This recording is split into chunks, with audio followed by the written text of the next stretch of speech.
Welcome to Whisper in the Dark, your channel for chilling tales that unfold when the night takes over. Tonight, we'll step into the dark woods, into the heart of fear, where 5 real-life horror stories from camping and hiking trips will leave you breathless. These aren't just stories, they're real experiences from people who were never the same again. Turn off the lights, put your headphones on, and prepare yourself for a journey into the unknown. Don't forget to like, comment, and subscribe so you never miss a tale. Let's begin. Story 1. In the summer of 2009, the idea of going camping came to us as a way to escape the suffocating monotony of everyday life. Mark, my close friend from high school, had been struggling with a dull insurance job, barely making enough to survive as the industry was no longer thriving. Joey was stuck in a warehouse job, surrounded by piles of goods but earning a meager wage. And as for me, I was unemployed, with nothing but useless free time on my hands. Traveling abroad was out of our reach, both in terms of time and money. So instead of heading to countries with sunny beaches and crystal clear seas, we opted for the forests, the bugs, and most importantly, staying within the country. A 3-night camping trip at Harold Parker National Forest, just an hour's drive from Cambridge. I had been there a few years ago for a day trip. The place is over 3,000 acres, a true wilderness with tall pines and desolate trails. It was close enough to be convenient but far enough to make you forget the chaotic life back home. We planned everything carefully. The 3 of us would travel in my old Toyota. The car was so worn out that each time we started it, we all had to pray. Mark was in charge of bringing the old tent he borrowed from his father, while Joey carried a small 1-person tent he bought from a Navy surplus store. We also had sleeping bags, a cooler, cooking gear, Joey's fishing rod, a few tarps in case of rain, and a park map Mark borrowed from the visitor center. We left on a Friday afternoon. The sun was still high, and the free rock tunes from the radio filled the car with excitement. When we reached the parking lot near the forest entrance, the sky was beginning to turn golden. There was only one car parked, and after dropping some cash into a wooden box for self-service, we chose a spot near Berry Pond, a flat piece of land with large branches already piled for firewood, overlooking the shimmering water through the trees. It felt peaceful and almost idyllic, like a calm picture before the storm. That night, we built a fire, grilled sausages, and heated beans in an old pot I found in my mom's basement. As the sky darkened, we cracked open beers and took slow sips. The crackling of the fire was the only sound.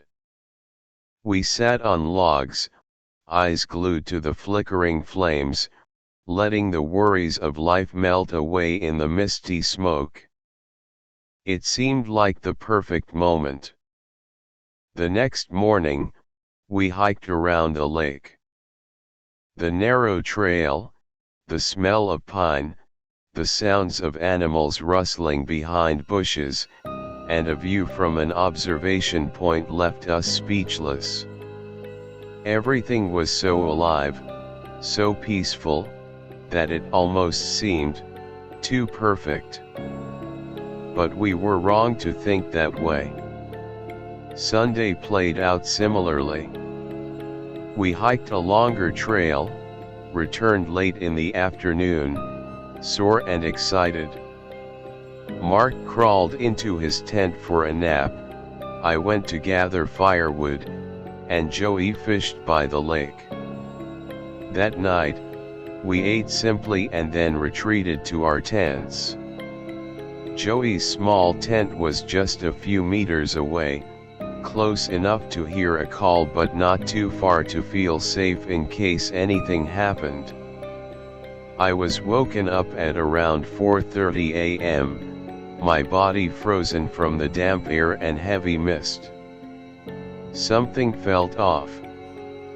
The flashlight came on, the tent flap was slightly open, the zipper undone.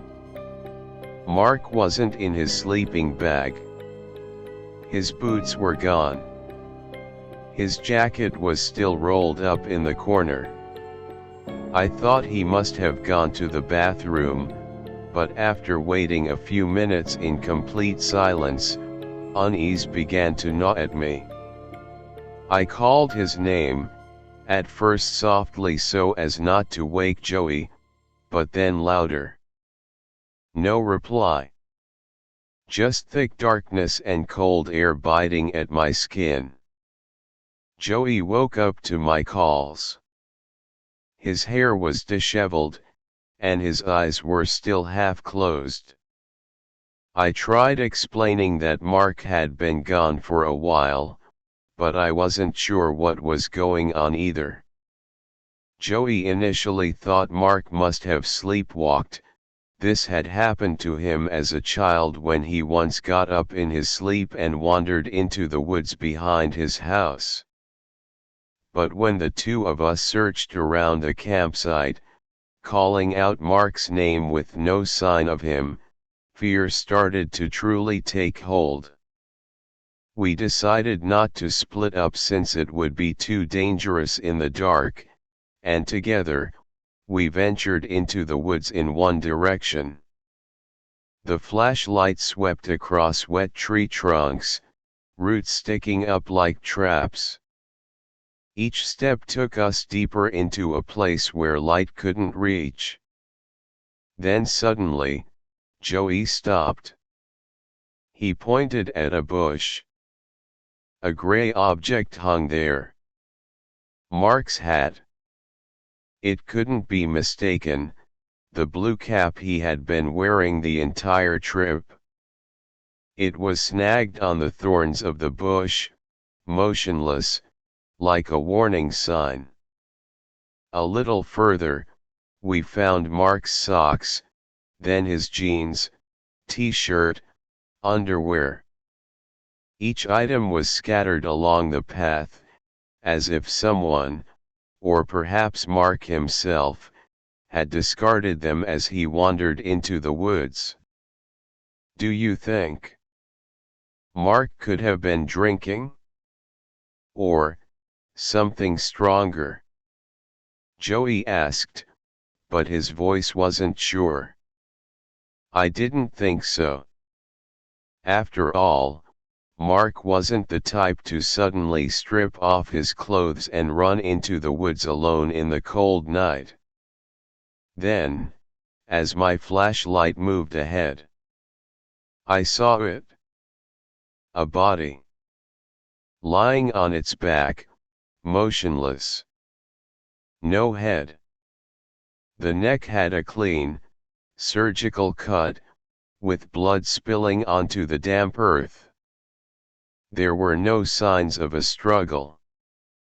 The body was almost intact, disturbingly clean.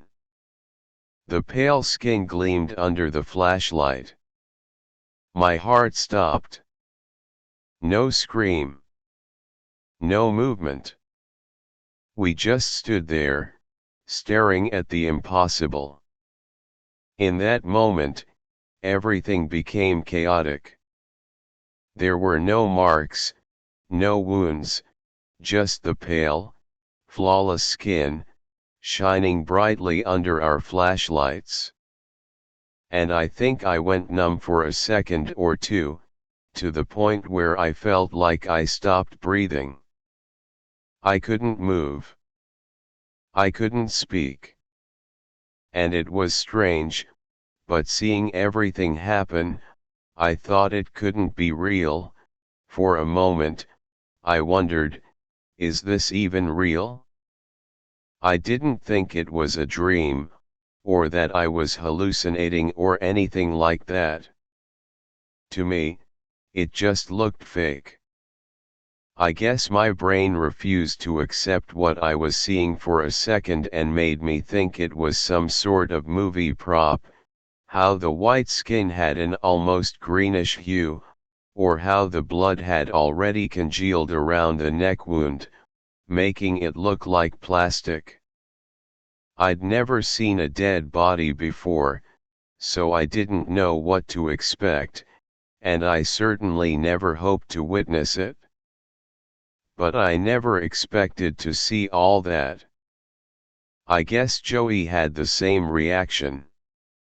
He didn't think it was Mark, or at least he didn't want to think it was Mark. And I will never forget the deep hurt I felt when Joey, instead of accepting it, kept calling out Mark's name.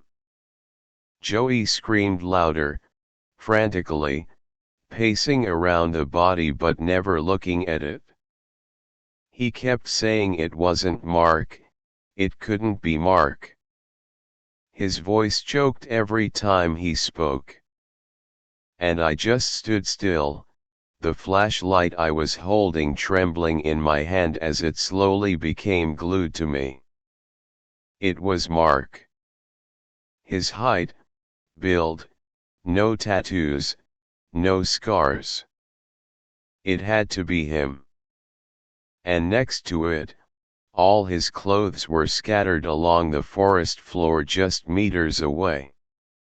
My throat tightened as I struggled to get the words out.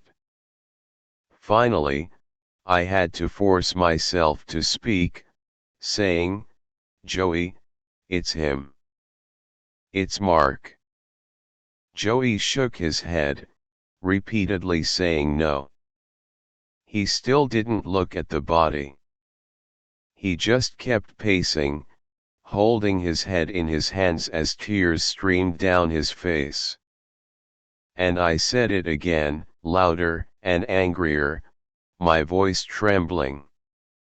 It was only then that Joey stopped screaming and started sobbing uncontrollably.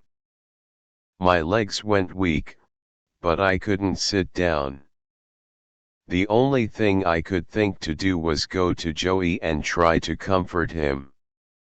When his crying subsided to heavy breathing, I hugged him and said, "We have to do something, man. I know things are really bad, but we have to do something." When he calmed down enough to understand, we headed back to camp as quickly as we could, even running at some points where the ground allowed. I don't know why we did that.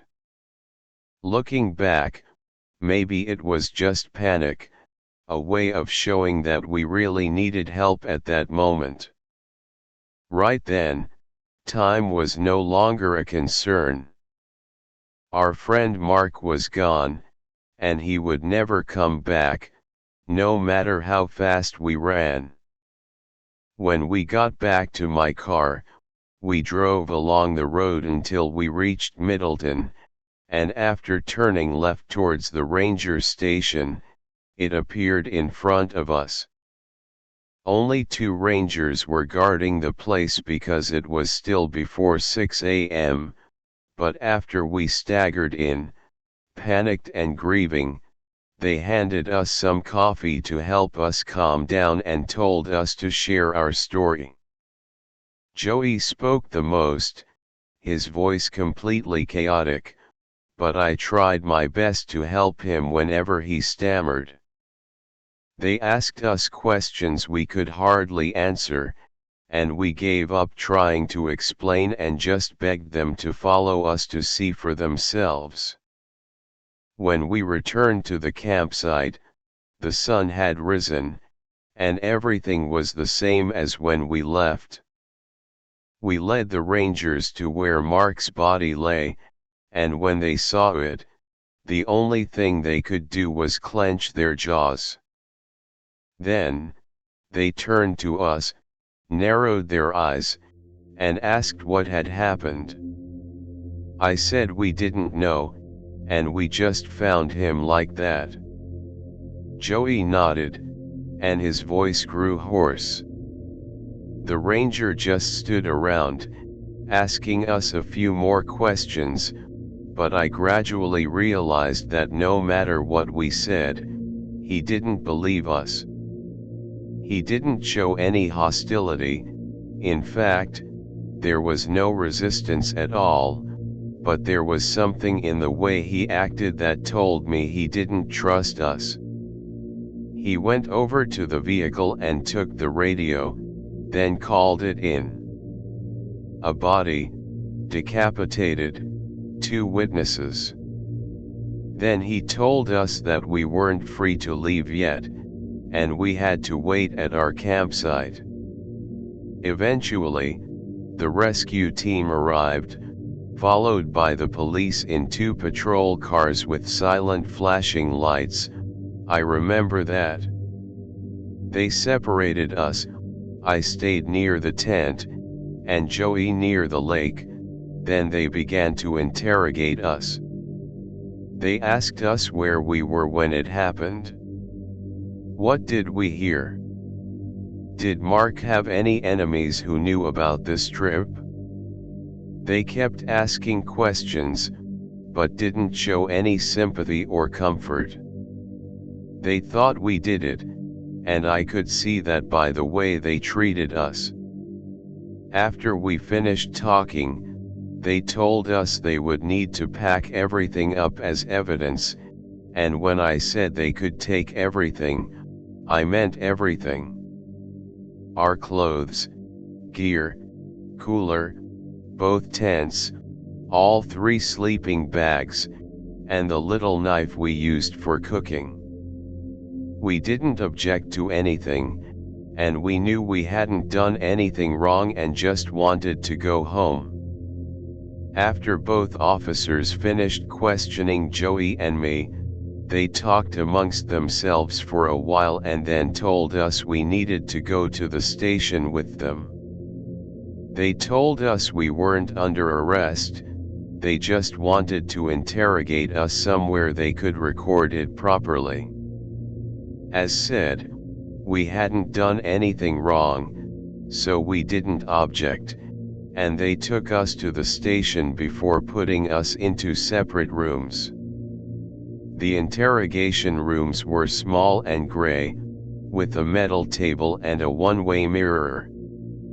A detective sat across from me with a notebook, asking the same questions the officers had asked, only with some differences in detail. I told him everything that happened that night, from when I woke up to the moment I saw the tent open, the search, the clothes, and the body. When I finished, the detective leaned forward and asked if Mark and I had fought, or if I had been jealous or angry with him for any reason. I said no, and firmly denied the strong implication. Mark and I were friends, best friends. The detective didn't blink, he just wrote it down and started asking the same old questions. He asked where we were when it happened. What did we hear? And did Mark have any enemies who knew about our trip? Hours later, they let both Joey and me go. Joey received the same cold treatment as I did, and at that point, he realized that we were being suspected. We were terrified, truly terrified, and each of us imagined a hasty trial that would wrongfully convict us of first-degree murder. But even facing such a terrifying prospect, our fear was nothing compared to the horror of what had happened to our friend Mark. For me, it still made no sense.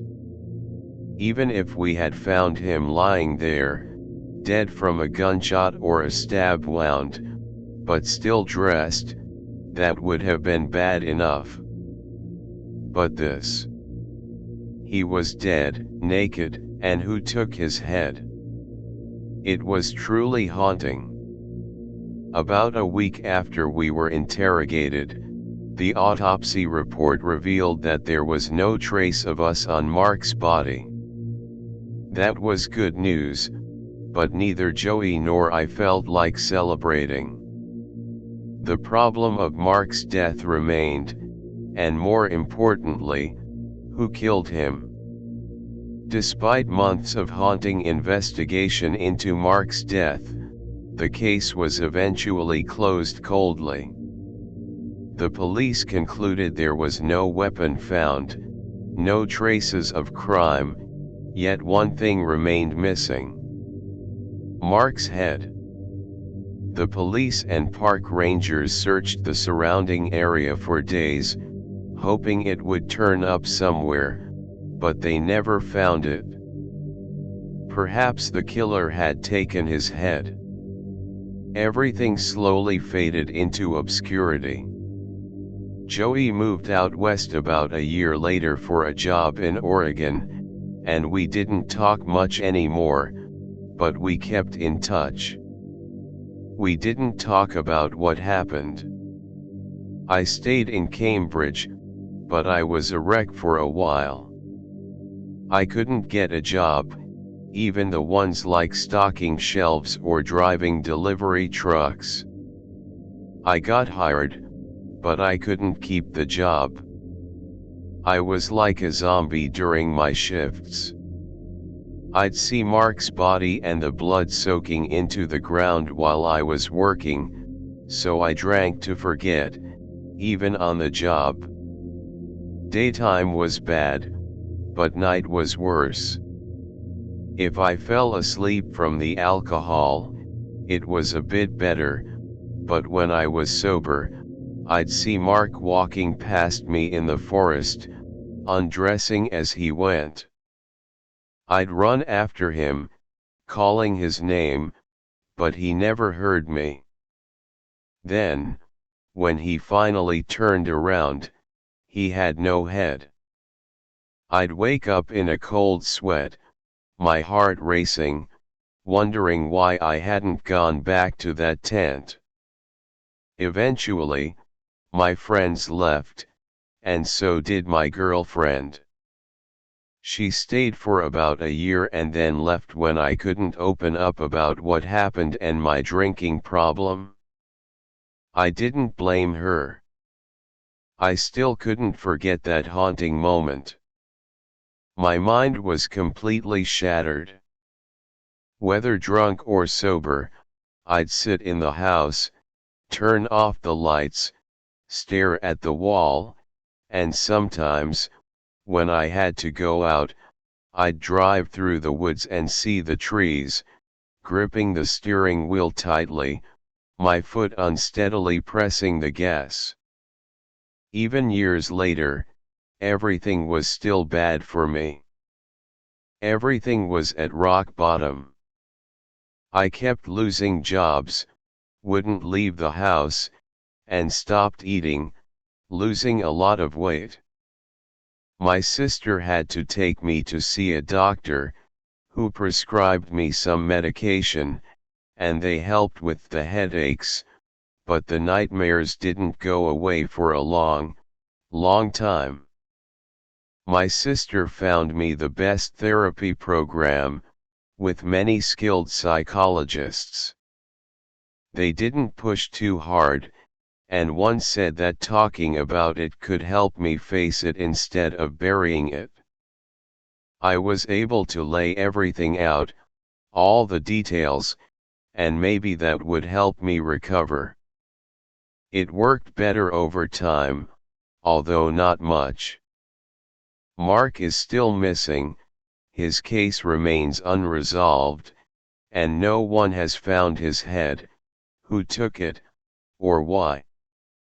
I don't go near that state forest anymore, or any other dense forest, and though I'm better than before, I will never be the person I was again. I'm still bound to that moment in the forest, at the very spot where we found Mark's headless body, and my old high school friend, he'll never come home. Story 2. My name is Eli, and in the summer of 2021, 3 of my friends, Jason, Mika, and Leah, and I decided to go on a 3-day camping trip in the Appalachian forest. It wasn't an adventure trip or anything, I just wanted to get away from the city for a while, enjoy the fresh air, sit around a fire, and tell some interesting stories about life. Jason picked the location. It was a relatively unknown national park, not on the popular tours, but still considered safe and beautiful. He had read somewhere about some old, abandoned trails, no longer on official maps, but still occasionally mentioned by some dangerous photographers. It sounded interesting, so my group agreed to go along. The first day went pretty well. We pitched our tents on flat ground, close to the wilderness, with trails to walk on. A scene that makes you feel like time is slowing down with sunlight filtering through the trees, the sound of water trickling, and the gentle sounds of the forest like a natural harmony. We cooked, joked, took some virtual life photos, and told ghost stories. The next morning, after breakfast, Jason suggested that the group explore a small path he had noticed yesterday, a few hundred meters from the bonfire last night. There were no signs, just a trail covered with dry leaves, almost completely covered by grass. It could be an old path that someone had explored before, Jason said, and it might lead to a beautiful place. At first, I was a bit hesitant because the GPS didn't show that path, and these old paths are often abandoned or closed for one reason or another. But Mika and Leah were quite excited, so I didn't want to dampen the group's spirits. So we packed up, each carrying only the bare essentials, and headed out onto the trail, and little did we know, that's when things started to get a little weird. At first, the trail was easy. Though narrow and covered in dry branches, it looked like it had been used before. There were rows of tall trees on both sides, and at times the sunlight barely penetrated the foliage. There was no cool air and a slight breeze when the sunlight did filter through the foliage. Jason led the way, holding a Google Maps map, but only for reference since the trail wasn't mapped yet. We had covered a fair distance.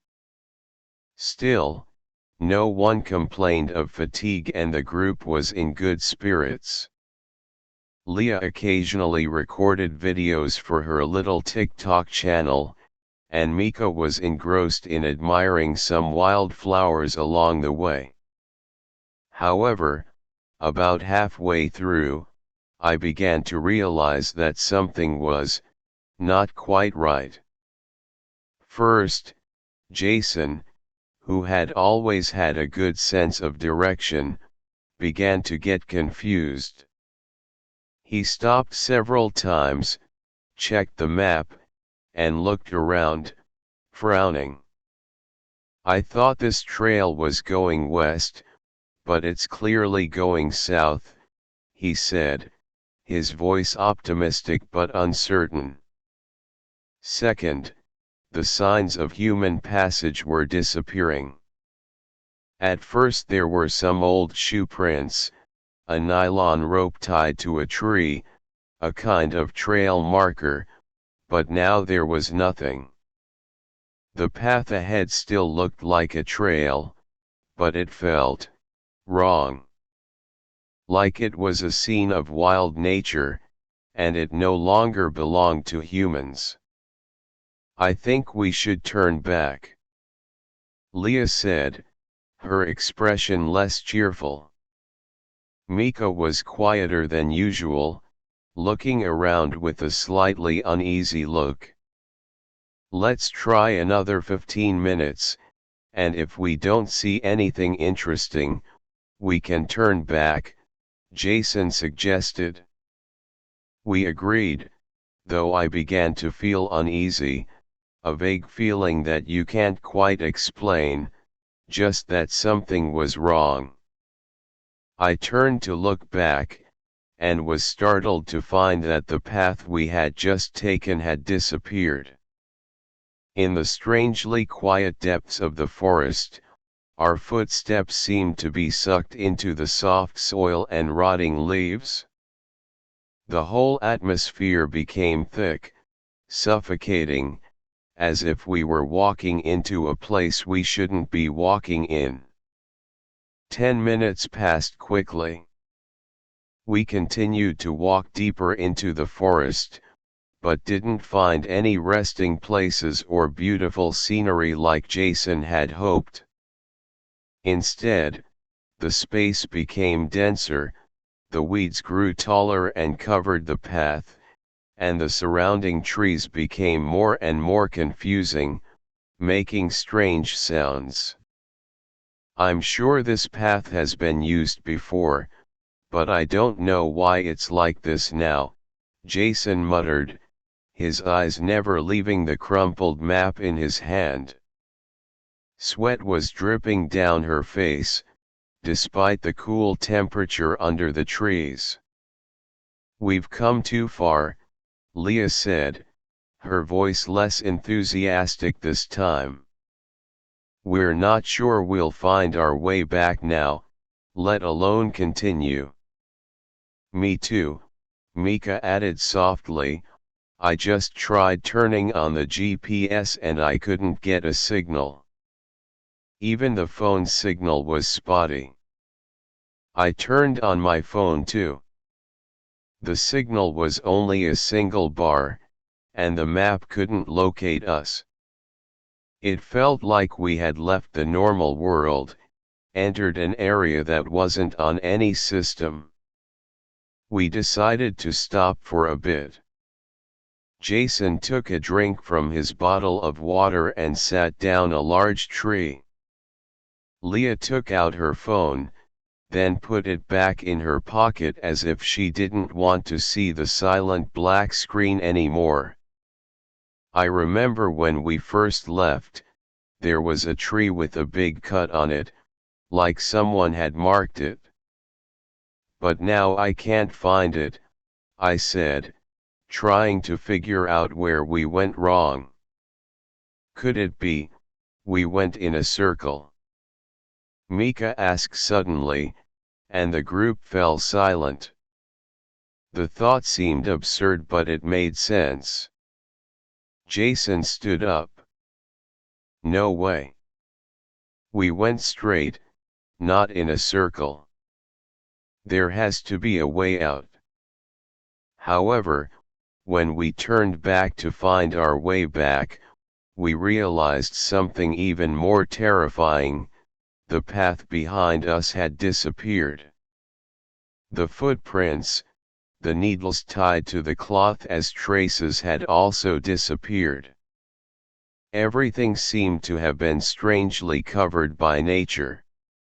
It was like this was just a primitive wild forest, as if we had never been through this place. A feeling of loneliness filled the air. No one spoke anymore. Each person was lost in their own thoughts, only the light wind and strange sounds coming from deep in the forest. Not interesting sounds, but strange sounds that could not be named. The eerie silence crept into every breath. "We have to calm down," I said, trying to stay optimistic. "Now is the time to go in a straight line. If we turn around and go back in that direction, sooner or later we will reach the starting point." The group nodded, although no one was as confident as before. We stood up, turned around, and started walking again, nothing to see or explore this time. There was only one thing left, the exit. We walked in silence, trying to keep our spirits up even as each step grew heavier. The sun was starting to tilt west, the light filtering through the trees burning our skin. But something was wrong, time was flying by.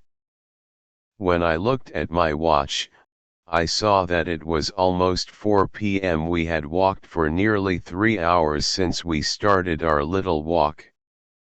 "I swear it was only an hour," Mika said, confused. "I can't believe it." "We just lost track of time," Jason said, but his voice was less certain than before. "That's how it is in the woods." We started walking again, this time with a faster pace. But the path became more confusing at times. The big trees were strangely similar, the paths repeated. And then Mika said it again, her eyes wide. "Wait. Look at that tree." We turned to look. It was a trunk burned on one side. It was the tree I'd mentioned earlier, the trail from when we first came in. "No way," I said.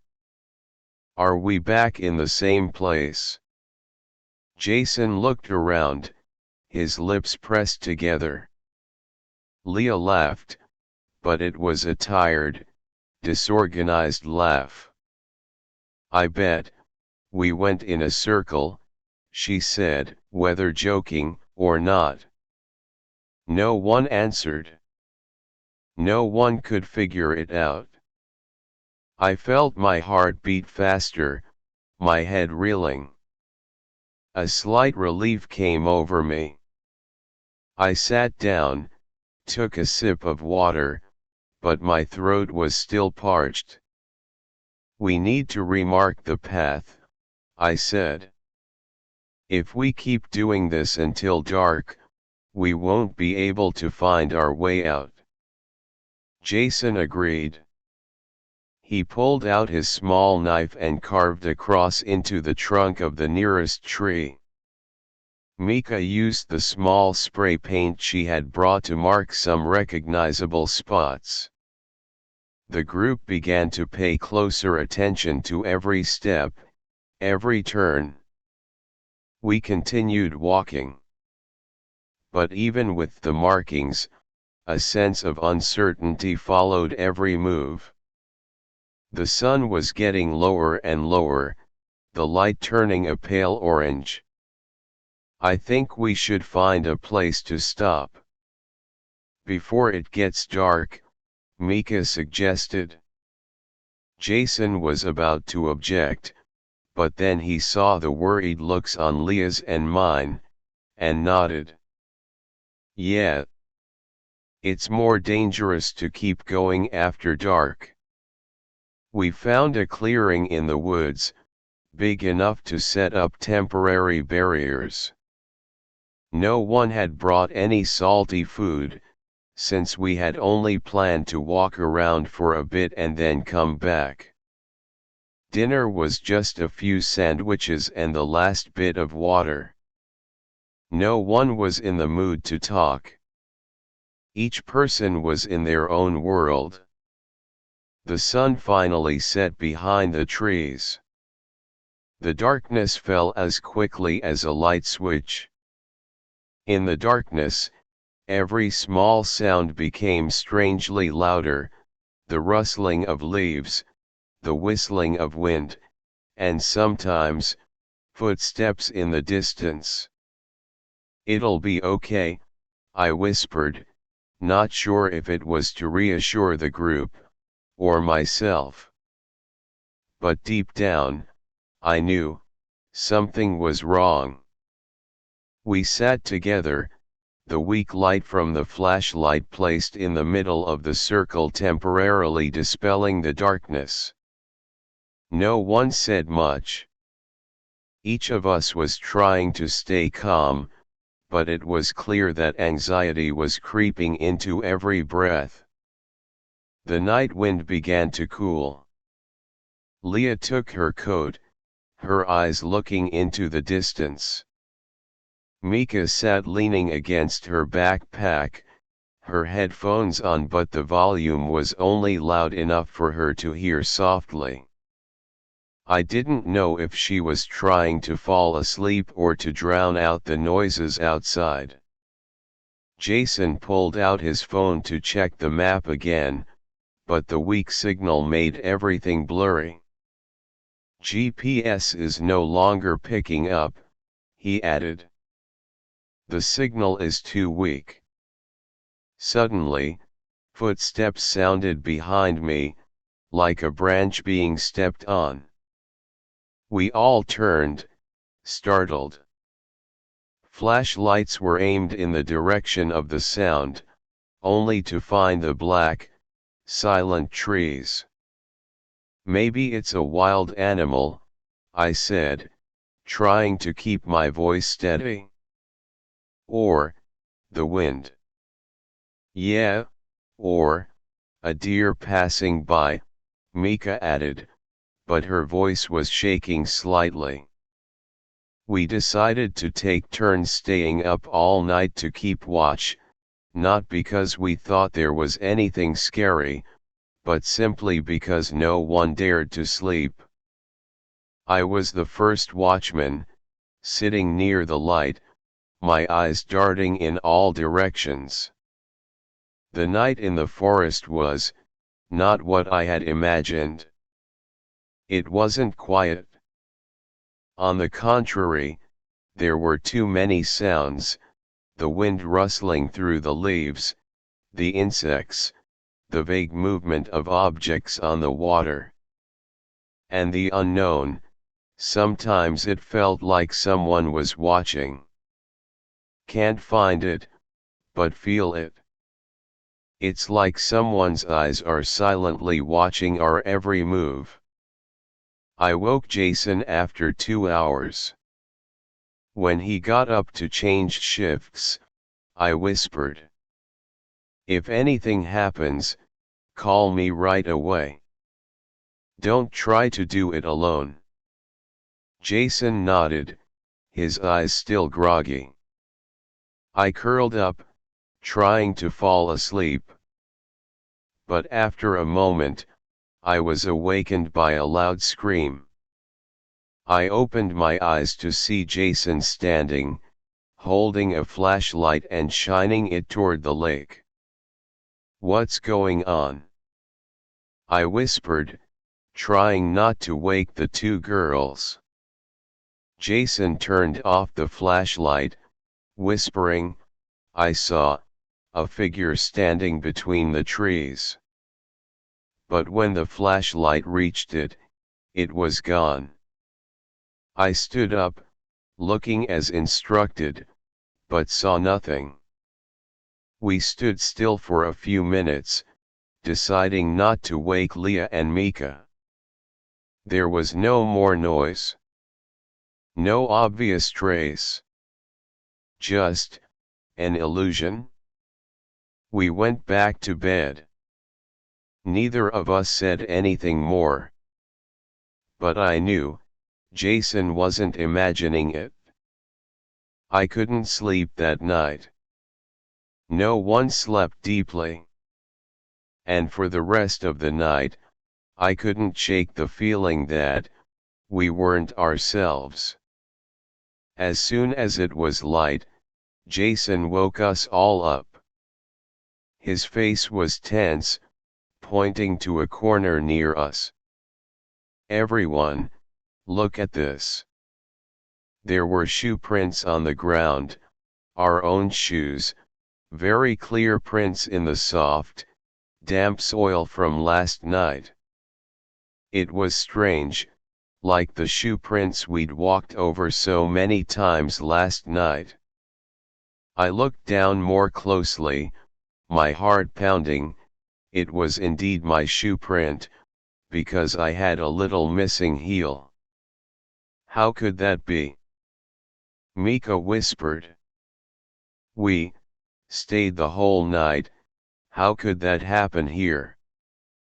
We turned to look at each other. No one said it, but everyone was thinking the same thing. Are we retracing our steps? Maybe we've been walking around all day, and then come back to the same place, Leah hinted, her voice steady but her eyes wavering. I marked the path. Jason shook his head. "I'm sure I did. I broke off a branch to make an arrow. It's gone now." The air was suffocating. Mika turned on her phone again, but there was still no signal. I pulled up the map, the hiking map I'd bought at the rest stop, and tried to get my bearings, but the birch forest didn't match up. We continued southeast, toward the sunlight. The path, everything was the same as yesterday, inside the ancient trees, one side scorched. I stopped in the middle of the forest, looking around. "We've been here before," I said softly. Jason nodded. "I think so. But we're going in a new direction. We're going straight." The hours passed tensely. No one spoke. Each of us walked silently, growing increasingly anxious. No one said anything, but we all felt it. The forest was changing. We found a small stream. The water was cool and clear. Leah cried out, "We can fill the pitcher." She bent down, but Jason suddenly grabbed her arm. "Don't. Look." I moved down. In the clear water, there was a small plastic rabbit keychain, the one I had dropped yesterday. I was a tough guy. No way. We had left the spot early that morning, walked for an hour, through the jungle. And yet, "This is mine," I said. "I dropped it when I went to find a toilet near the tent for the night." "We never left camp," Jason said, his voice low. "No matter how far we went, we're probably in the same place." We didn't want to rest for long. No one was hungry anymore. We just wanted to get out of this jungle as soon as possible. Jason suggested going back to where we came from, following the remaining map. Mika insisted on continuing to follow the sun. "At least we have direction." Leah was silent, her lips pressed together. We followed Jason, eventually, vertically. The sun was starting to set in the west. Everything in the woods was darker, more somber, like the trees were closing in gently. About half an hour later, Leah stopped. "Do you hear anything?" We were standing still. The sound of running water. The rustling of the wind. The sound of tapping gently on rocks. Knock, knock, knock. Mika turned first. I followed her gaze. In the middle of the woods, not too far away, a figure was standing in the distance. No movement.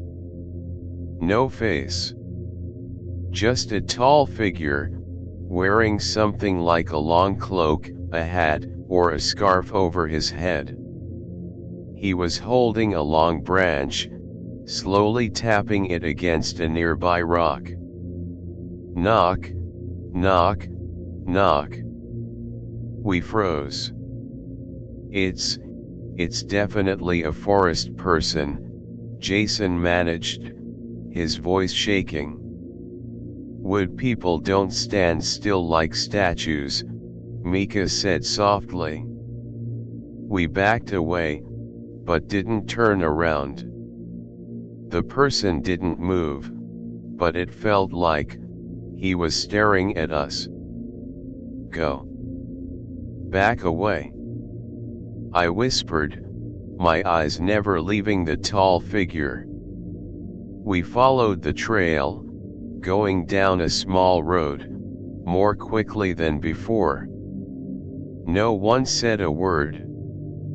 Cold sweat poured out even though it wasn't too hot. When we stopped to rest, Leah suddenly asked, "Does anyone remember hearing that knocking last night?" I was speechless. Yes. Last night, while I was lying down relaxing, I heard that knocking sound. I thought it was the wind or a falling branch. But now I think it sounded exactly like that. Jason's face was pale. I think I heard it last night too. About 2-3 times, around midnight. We began to understand, the person had appeared. The person had been here. From the beginning. And then that night we didn't sleep. No one closed their eyes, not even for a few minutes. Every sound in the woods sent a chill through the group. The tall figure, though gone since the afternoon, was still there somewhere, behind the dark trees. The next morning, Leah said she was going to the bathroom, just a few meters from the campsite. Jason told her to take her dagger and call out if anything unexpected happened. We all waited. 5 minutes, 10 minutes. Mika, you haven't finished checking on Leah, I said, trying to stay calm. Mika grabbed her flashlight and ran into the bushes. 2 minutes later, she returned, her face pale. No one's there.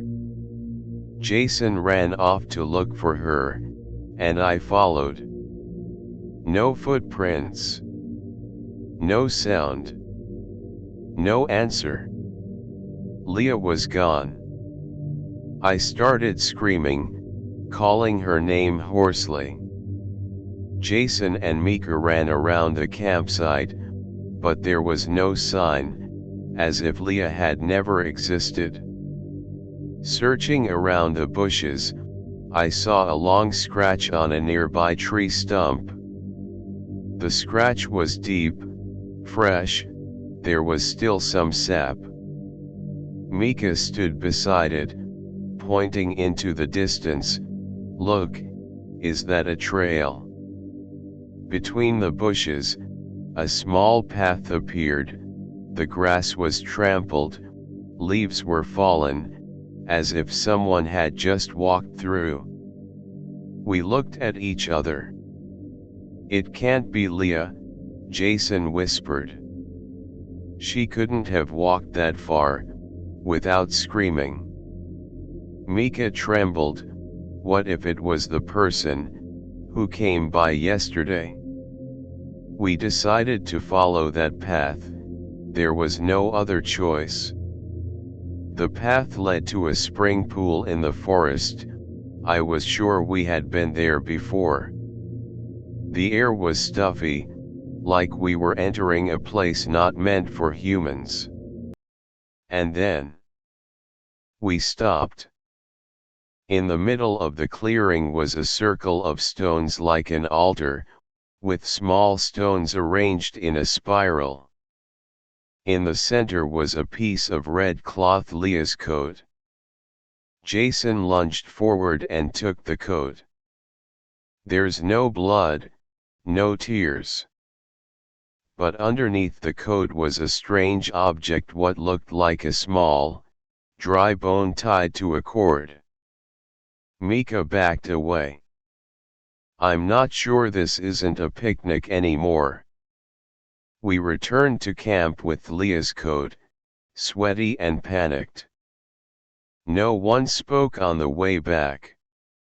Jason held the coat so tightly in his hands that his knuckles turned white. Mika stared at the dry bone wrapped in a necklace, trying to figure out if it belonged to an animal or someone else.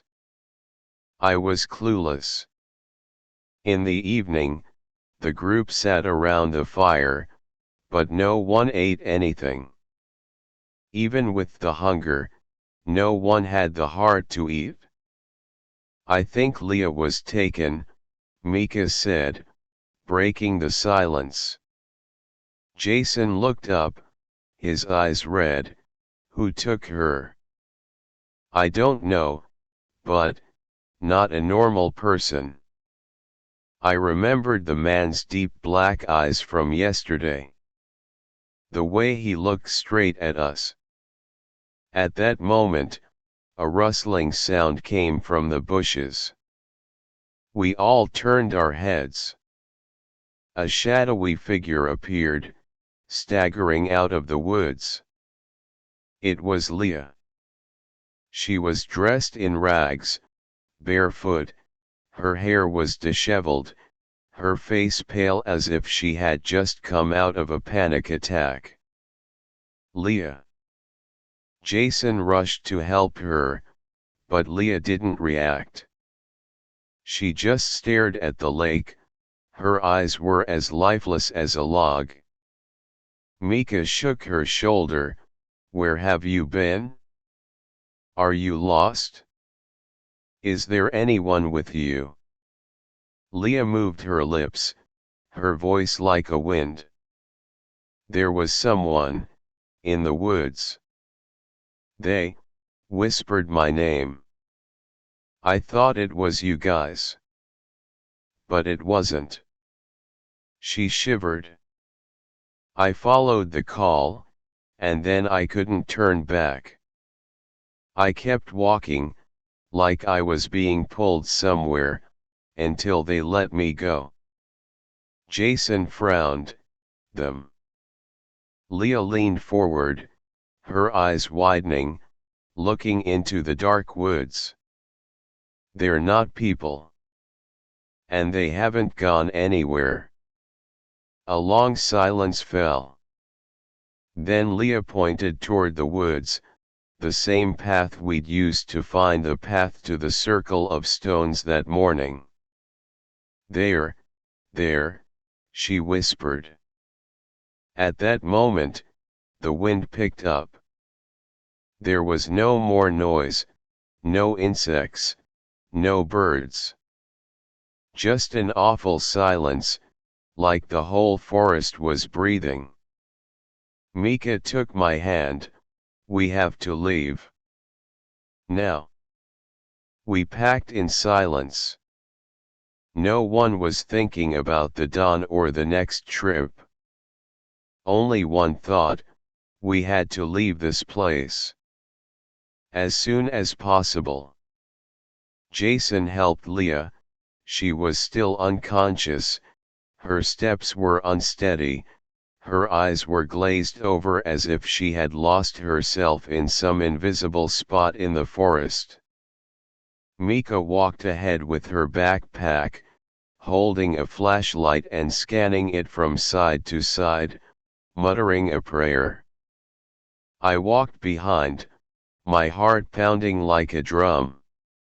Something was watching. I couldn't see it, but I could feel it. It was as if the forest knew we were going, and that we weren't allowed to. We had been walking for about an hour when we heard footsteps behind us. Quickly. Leave. Don't look back. Jason turned around. Who's there? No one answered. Mika turned off the flashlight. We stood still in the dark, the only light remaining in the falling mist. Then, a whisper sounded in my ear, clear and close. Turn around. I jerked back. There was no one. Nothing. Just deep darkness. Leah started running, then screamed. Don't let them pull me back. Don't. Don't let them. She broke free from Jason's grasp and ran into the woods. Leah. The group followed. Each step felt like it was stuck to the ground. The trees grew thicker, more tangled, as if they were swallowing us whole. We followed the footsteps, and then, a gap appeared. We were back in the circle.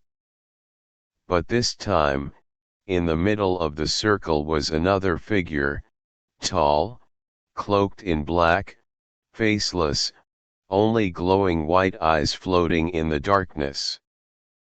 Leah stood before him, mesmerized. Leah. She turned to look at us, and smiled a strange, alien smile that wasn't hers. I have to stay, she said. I belong here. And then she stepped into the circle. And disappeared. No sound. No trace. Jason screamed, lunged, but the circle shook, the ground cracked, cold light from beneath breathed on everything, hazy and dreamy. Mika pulled him back, stammering. That isn't Leah anymore. She can't come back. We ran. No looking back. No more words.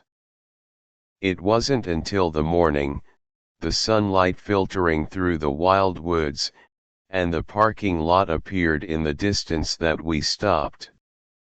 There were only 3 of us left.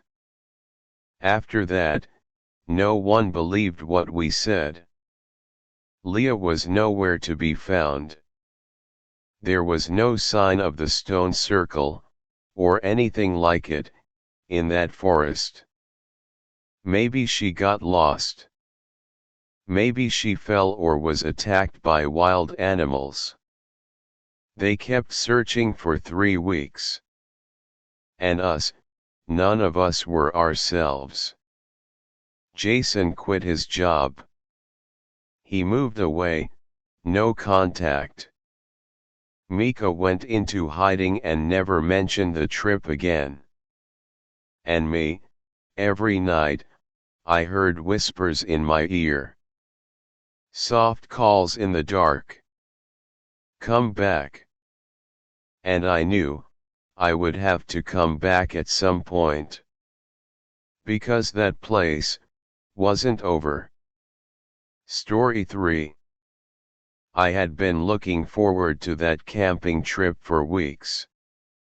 Craig, Tanner, and I, best friends since high school, had planned it, nothing fancy really, just a night in the woods.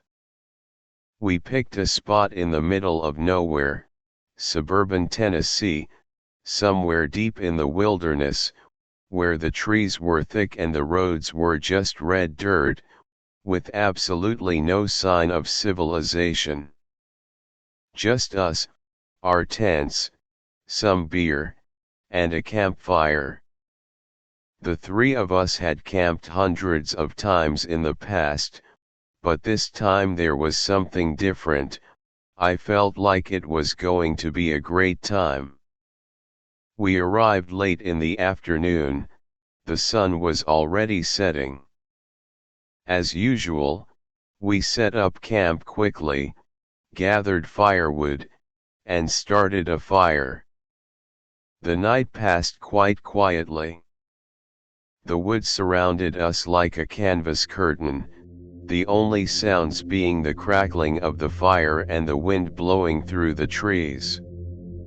The air was fresh, just us, away from the work and noise of the town. Craig and Tanner were laughing and joking, but I felt something was wrong, like there was a presence in the darkness. When I woke up the next morning, the fire was ashes, the sky was gray, the morning light was filtering through the trees. Craig and Tanner were still cold, so I crawled out of the tent, stretched my legs, and figured I'd make some coffee. I went to my truck to get the kettle in the back, and that's when I saw it. An animal skin, spread out across the hood of my truck. Not just a skin, but a skin that had been laid out flat, as if someone had taken the time to arrange it. The fur was gone, completely shaved off, and the underside of the skin was raw and pink, just shiny and wet. Blood was still streaking the windshield, black and dried at the edges. I couldn't make out what it was, maybe a deer, maybe something else. The head was gone, the legs severed, as if hacked off with a blunt blade. And the smell, the stench of rotting flesh that took my breath away. I stood there, my hands shaking, unable to comprehend what I was seeing. I looked around, half expecting someone to be there watching me, but the woods were still, no sign of life. No birds, no wind, nothing, just me and that thing in my truck. I went back to the tent, kicked the door open to wake Craig and Tanner.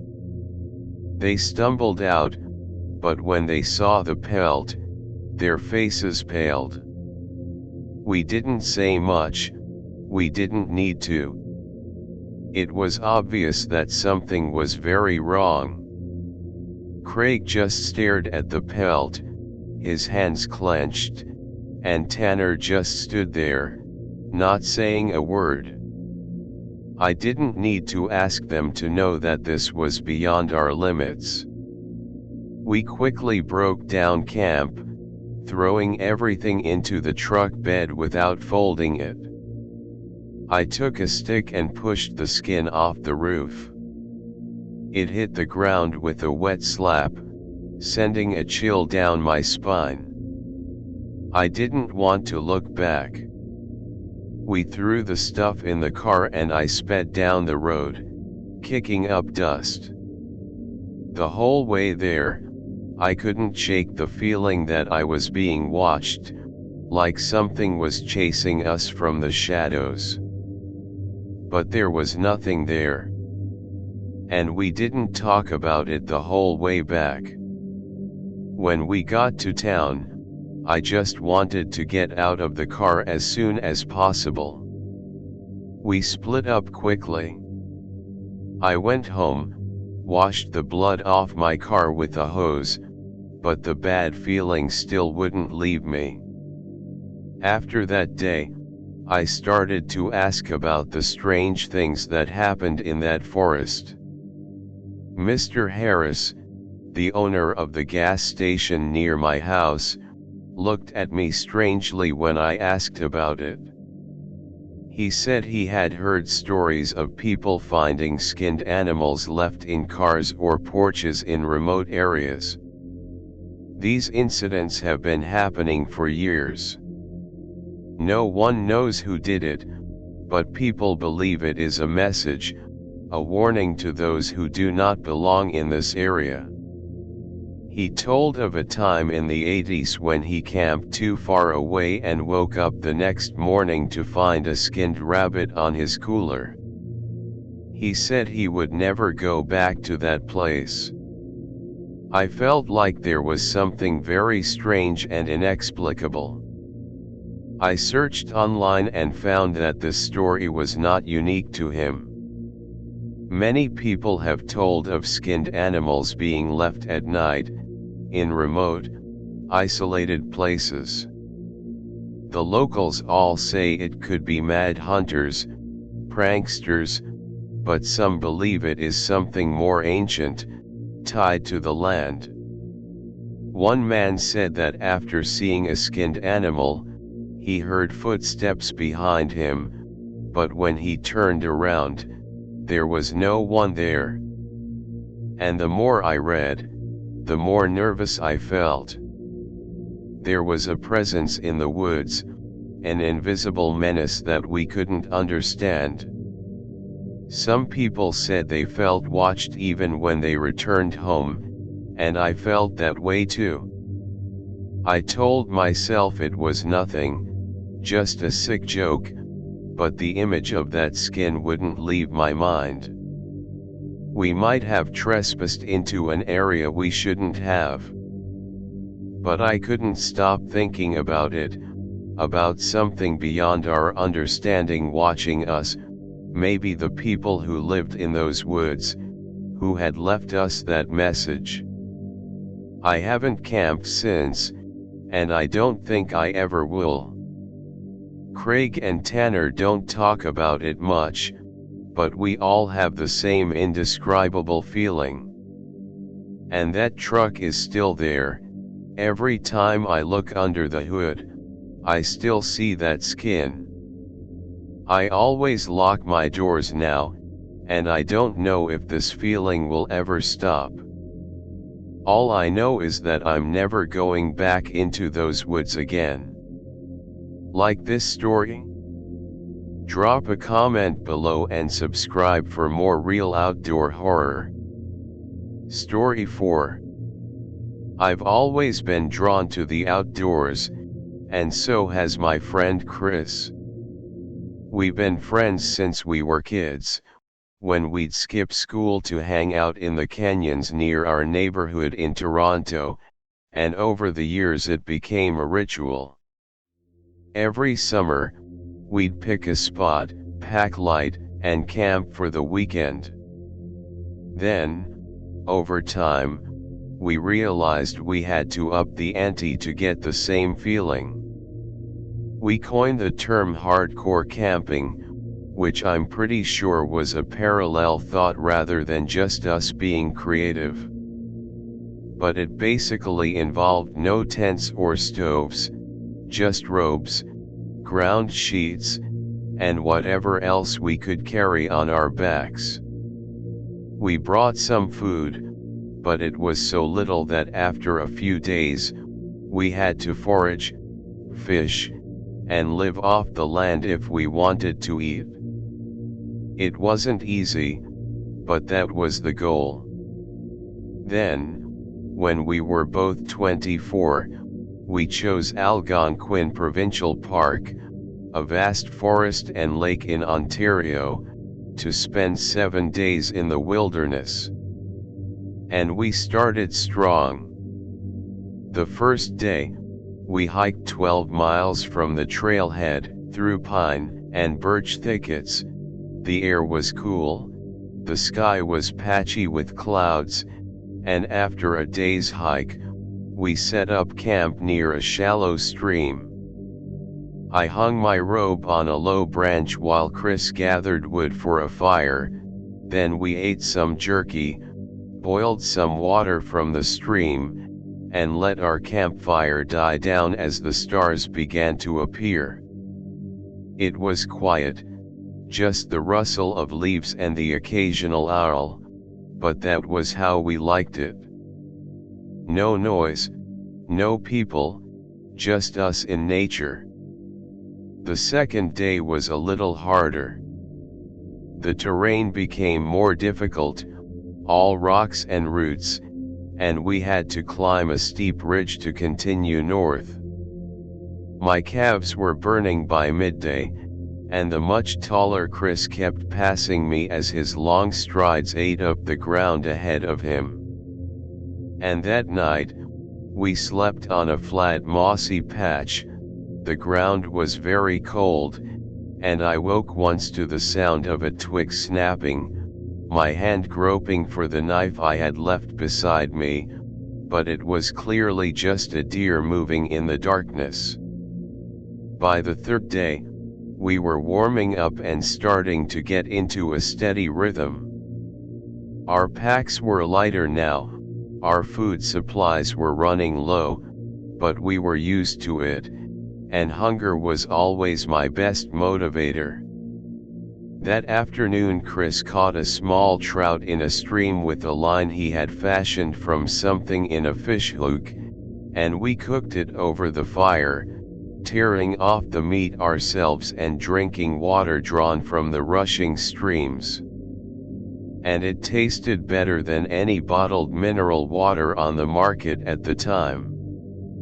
We checked our maps occasionally, but mostly we moved on instinct, letting the forest guide us to potential campsites. Algonquin was vast, thousands of square miles, and we were deep in the middle of it, far from any roads or ranger stations.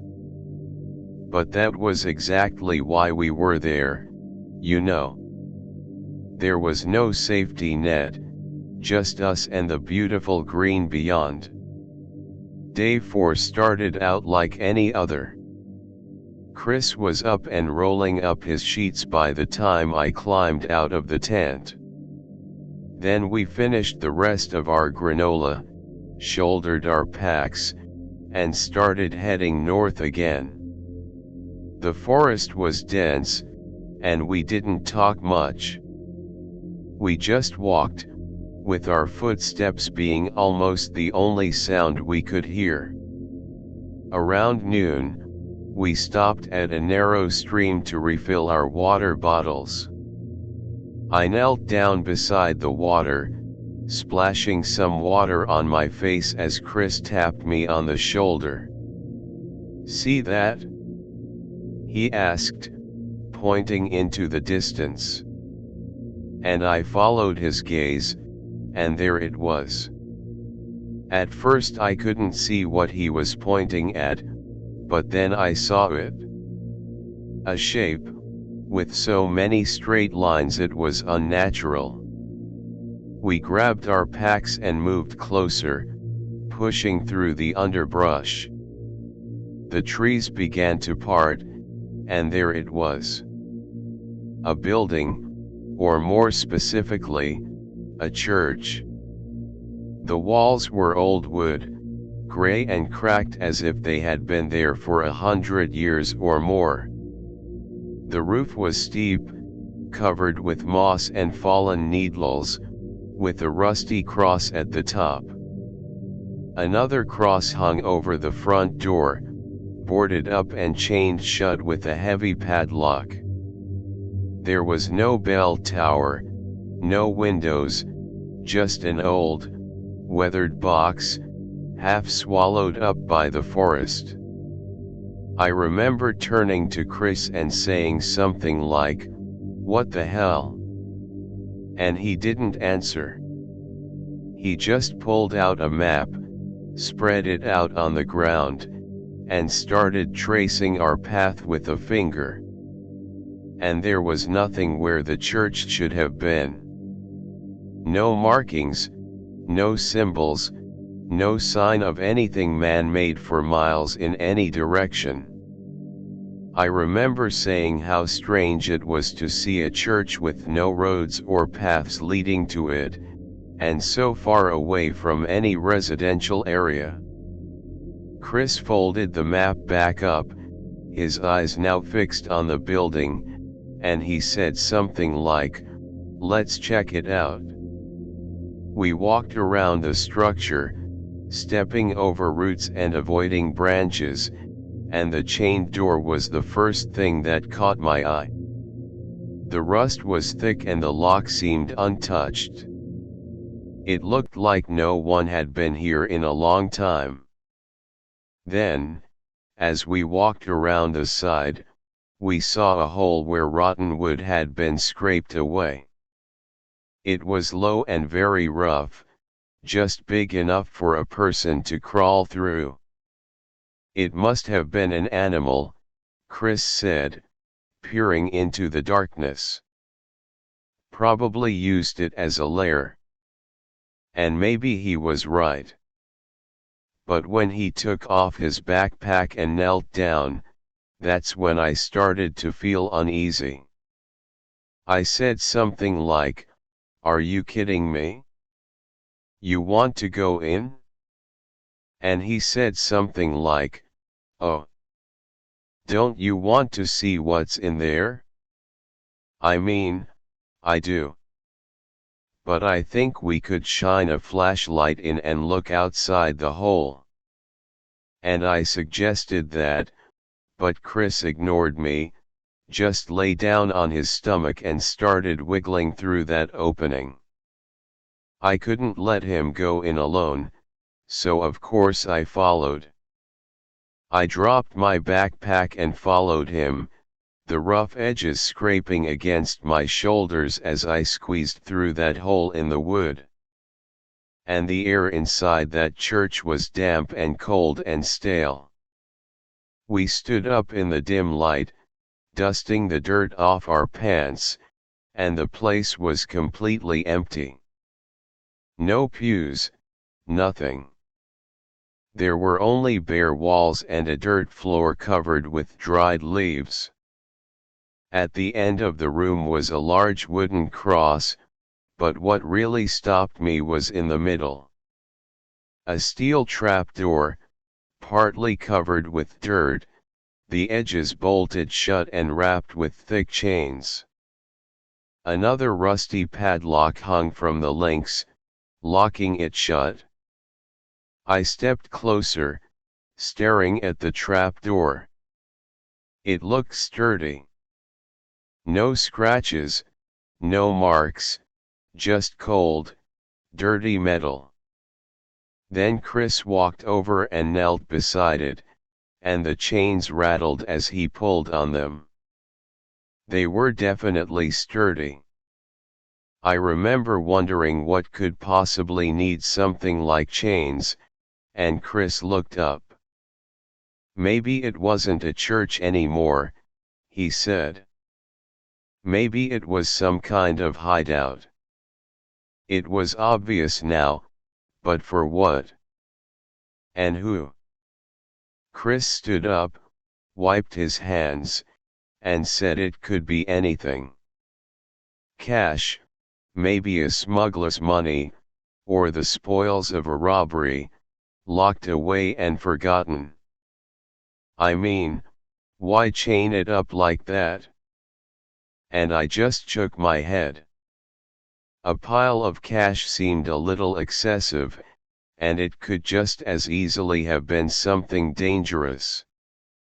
Nuclear waste, chemicals, something toxic that people didn't want to find.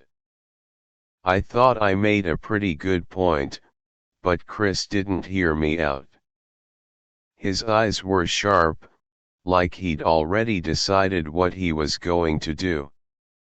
"We have to go in there, man," he said, heading for the hole and the woods beyond. "Find something to break the chains." I yelled at him to wait and grabbed his arm, but he still jerked and crawled out, and I just ran after him.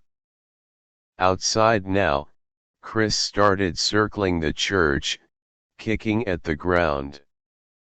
I asked him what he was doing, even though I already knew, and got the exact answer I expected. "I told you, I'm looking for a rock," he said. "Something heavy enough to break that lock." But the forest floor there was flat, just needles and small rocks, nothing big enough for what he needed. I told him he was being stupid, that even if there was something down there, trying to get it was a crazy idea. I told him that if he was right and there was cash or jewelry locked up there, it probably belonged to a gang, in which case stealing from someone like that would be like signing your own death warrant. Again, I thought I made a pretty good point. But Chris couldn't seem to hear me, and I'd never seen him like that before.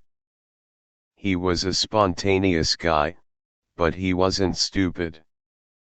I told him to stop, but again he just ignored me. "I'll walk until I find something," he yelled, striding into the woods. I didn't care how long it took. And that's when I got mad. I ran after him, grabbed him by the shoulders and turned him around, and I asked him what he did to him. And he pushed me away. And then we started wrestling. He might be taller, but Chris, he was much thinner. And it was hard work, but I had to push him into a tree before anyone got hurt. I yelled at him to stop again, just stop. And then suddenly, he could hear me again. It was like he was awake. He stiffened and let go of me and I stumbled back. We were both panting from struggling for a while there, and I asked him again what was wrong. And he looked up, and he was pale and sweaty now, and he said he didn't know. And I was just like, "Talk to me, man, what's going on in your head, haven't you eaten anything?" Chris repeated that he didn't know, and after a second said that he couldn't stop thinking about that trapdoor, what could be down there, and he felt like he needed to know. That was the adventure he was looking for. He seemed distant as he spoke, rubbing his temples like he had a headache. And I crouched next to him, feeling the adrenaline drain away as I asked him if he was okay to keep going. He nodded, and we just went back to get our backpacks and left that weird church behind. And the rest of the trip was a little weird though. We camped for 2 more nights and followed our routine of hiking, foraging, and boiling water, but it was clear that the spark and excitement of being outside had gone. I kept an eye on Chris, waiting for that strange energy to reappear, but thankfully it didn't. He was a little quiet, but he was basically back to normal. And as we hiked and drove back to Toronto, he was telling jokes as if nothing strange had happened. We started calling that church the Cellar Stash, turning it into a story we'd laugh about over beer, but whenever I thought about it alone, I never found it as funny. And when we got home, life went back to normal. I went back to my boring office job, Chris went back to working in the kitchen, and we still met for drinks to plan our next camping trip. And whenever we did, the subject of the church always came up, but always lightly and always with a joke. I asked him if he remembered losing it because of that trapdoor and he just grinned and shook his head and said something like, "Of course I remember, we'd be millionaires now if it weren't for you." We laughed and changed the subject, but neither of us ever suggested going back. In fact, we avoided that Algonquin area completely from then on. Which is ironic, because it was Chris who suddenly and inexplicably became obsessed with it. And not me, but over time, I realized that I couldn't forget the church or the trapdoor. There were nights when I lay awake, imagining the scene. The gray door, the rusted crosses, the trapdoor locked with chains and locks. Chris's theories were crazy. Cash, jewelry, but I didn't buy it. There was something about the place that didn't feel right, like it was something much more sinister than a criminal's secret stash. I thought about the way Chris acted, the way he had these crazy eyes I'd never seen before, and wondered if it was just him or if there was something about the church or our hike. I don't know, but it had gotten to him. And then months passed, then a year, and Chris never showed any signs of cracking, and to this day he's as solid as a rock. We went on other trips, smaller, closer to home, and there was a kind of unspoken agreement that Algonquin was no longer an issue. Sometimes I browse the forums, looking for any information about a church in the park, but it seems like there's no match, no records, or stories, and it's almost like the place doesn't really exist.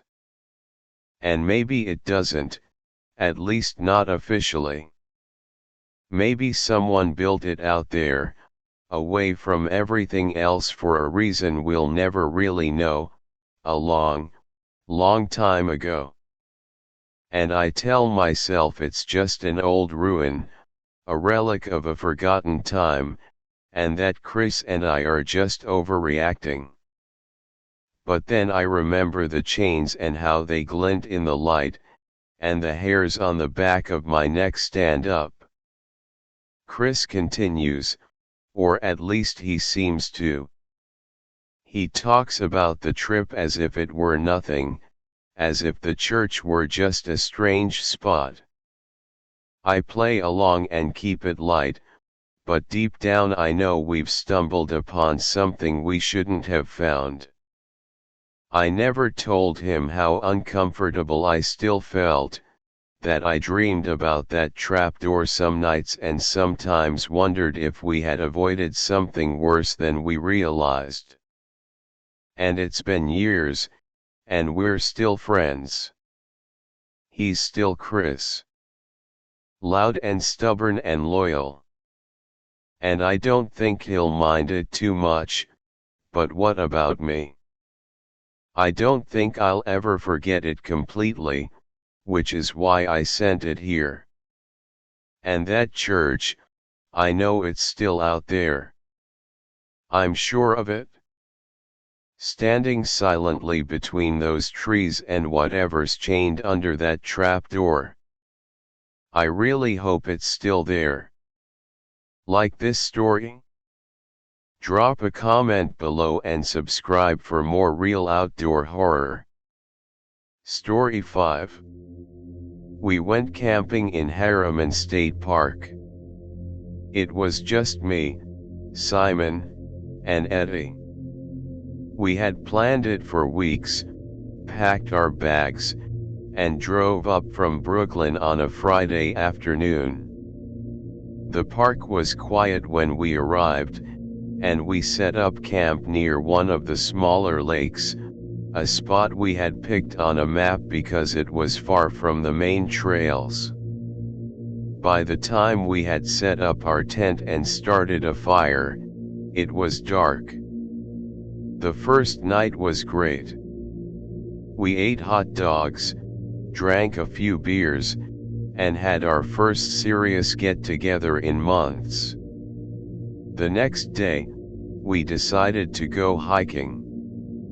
It was almost dawn and we didn't have any plans. We just followed a trail until it got a little farther away, then kept going. My friend Eddie took out his phone, taking pictures of mushrooms and random rocks, while Simon kept talking about finding a good place to have lunch. I just walked, listening to them argue about whether or not there was a Yeti in New York. After a few hours, the trees began to thin out and we came to a small lake we hadn't seen on the map. It was small, less than 100 yards wide, and right near the shore was a lone wooden shack. It was unremarkable. The wood was weathered, grayish-brown, and cracked in places, as if it had been there for decades. The roof sagged a little and there was no glass in the only window, just a square hole with a torn piece of curtain hanging inside. The door was ajar, unlocked, just creaking on its hinges when the wind blew in. Simon said it looked abandoned and Eddie agreed, but I wasn't sure. Something was wrong there, but we were curious so we went closer. It was dark inside. The light from the window barely reached the corners and the air just smelled musty, like old wet earth and old wood. There wasn't much furniture there, a wooden table in the middle, a few broken chairs in the corner, and some rusty nails sticking out of the wall, and it was the table that caught my eye first. It was rough, cracked, and covered in some dark stains. Large, uneven patches looked almost black in the dark, and I ran my fingers over one but couldn't tell what it was. Eddie said it was probably blood, Simon agreed, pointing to the walls. They were lined with hooks, maybe a dozen, screwed into the boards at various heights. Some were bent, others rusted, but they were empty. There were no tools, no ropes, nothing hanging there now, and it was reasonable to think that a hunter had used the place, maybe to skin deer or whatever else he had shot. And that was what we told ourselves. It was creepy, but I supposed it wasn't inexplicable, and we continued poking around for a few minutes. Simon kicked down the curtains and Eddie took a picture of the table, saying he'd show it to his brother, who hunted upstate, and I just stood by the door, almost ready to leave. The cabin seemed wrong to me, and then when we got outside, I was glad to be breathing the lake air again. We started walking back down the trail, thinking we'd get to camp and eat, and that's when Simon tripped. He was a few steps ahead of me, near the side of the cabin, when his foot caught on something. He stumbled, his arms flailing, but he didn't fall. Eddie and I caught up, and there it was. Something metal was sticking out of the ground, just an inch or two above the ground. It was dull, rusted in places, and half covered with dirt.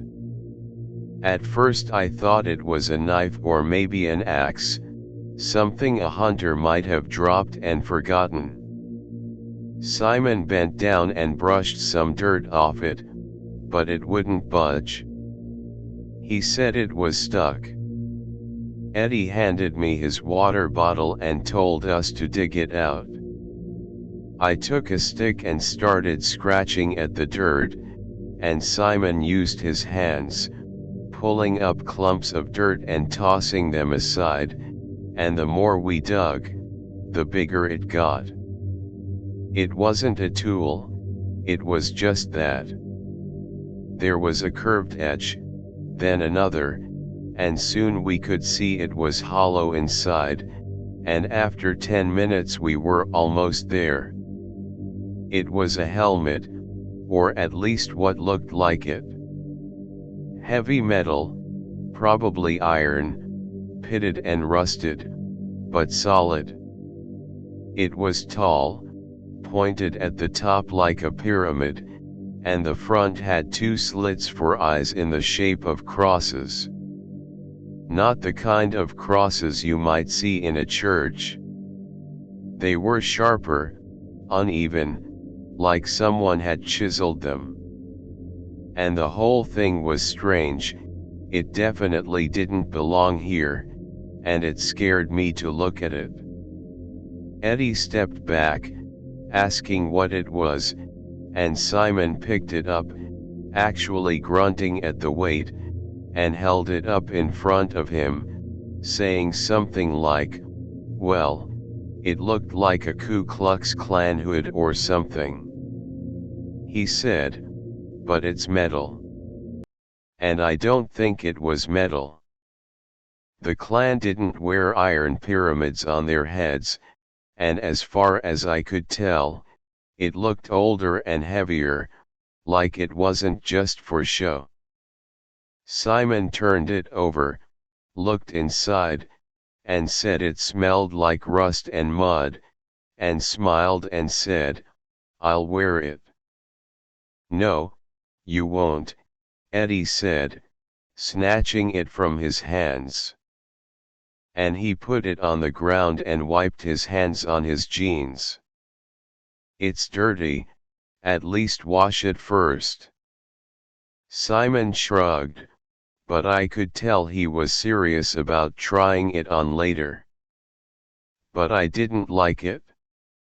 The helmet felt off, like it was almost watching us through those cracks. But I didn't say anything. I didn't want to seem paranoid like I'd been listening to his channel for so long. And we left it there by the hut and headed back to camp. The walk back was quiet, though, none of us talking much, just focusing on the trail. And by the time we got to the hut, the sun was starting to set. We lit a fire, cooked pasta on the camp stove, and sat around eating it with some Jared sauce on top. We talked and soon the helmet reappeared. Eddie said it was probably an art project, maybe a prop from an abandoned movie set. Simon didn't buy it, though. It was too heavy to bury, he said. "Why bury it?" And I had no answer. I just thought about the stains on the table and the hooks on the wall. The tent didn't feel like a hunter's place anymore, especially with that thing outside. But we let it fall, finished eating, and stayed by the fire until it burned to embers. It was after sunset, maybe 9 or 10 o'clock when Simon woke up. The sky was dark and moonless, just the stars and the faint glow of embers. And he didn't say anything, just picked up his flashlight and started walking into the woods. "Hey, where are you going?" I called out to him. But he didn't answer and just kept walking. Eddie and I looked at each other. He said he was getting his helmet and I nodded. We could have stopped him but we didn't. Simon was gone for a while, longer than it should have taken to walk to the tent and back. Eddie started pacing, muttering about how stupid he was to go on his own. And I just sat by the fire, poking at it with a stick, trying not to think about the helmet lying out there in the dark. When Simon finally came back, he had nothing. He looked pale and didn't look at us. Eddie asked what happened. Simon sat down on a log and just stared at the ground. He said, "I threw it out in the woods somewhere. Didn't want it to look at me." Eddie asked what he meant by looking at him. And Simon didn't answer, he just shook his head. And Eddie kept pushing him, but Simon didn't say anything more. He looked shaken, like he'd seen something he couldn't explain. And we didn't push any harder, and the fire died down and none of us wanted to stay any longer. We climbed into the tent and zipped it up and tried to sleep, and I just lay there for a while listening to the wind and Simon's uneven breathing. I kept picturing that helmet, the diagonal lines starting from wherever he'd thrown it, and wondering what kind of person would make something like that. And the next morning we packed up early. No one said anything, but we all wanted to get out of there. The ride back was quiet, just the sound of engines and the occasional car passing us on the highway. We didn't talk about the tent or the helmet, then or later, but I still remember it. Sometimes I wonder what it was, where it came from. I thought about that hut, about the stains, about the hooks and stuff buried in the dirt. It didn't seem like a hunting tool or a lost prop. It seemed like something darker, something none of us were supposed to find. And years later, I looked up Harriman State Park online to try to see if anyone else had stumbled across the hut. I didn't find much information, just trail maps and reviews from hikers, nothing about a hut lake or a buried helmet. Maybe we'd wandered farther than we thought, and maybe it was still out there, rustling in the woods where Simon had thrown it. I don't know, I haven't been back and I really don't intend to. And whatever it was, I'm glad we put it behind us, but sometimes, late at night, I still see those crosscuts in my head and I wonder if we escaped something worse than we could possibly comprehend. Like this story? Drop a comment below and subscribe for more real outdoor horror. Hey guys, thanks for listening to all 5 stories. If you like any of them or have any questions, leave a comment. Click the notification bell to be notified of all future stories. I release new videos every day at 8 p.m. EST and have super fun live streams on Sunday nights. If you have stories, send them to my email at traydep2511@gmail.com and you might even get featured in the next video. And if you want to support me even more, get early access to my channel or click the Join Postcard button for extra channel member perks. And check out the podcast Whispers in the Dark, where you can listen to all the stories. All links in the description below. Thank you so much. And remember, Whispers in the Dark will whisper in the dark with you every night before you sleep.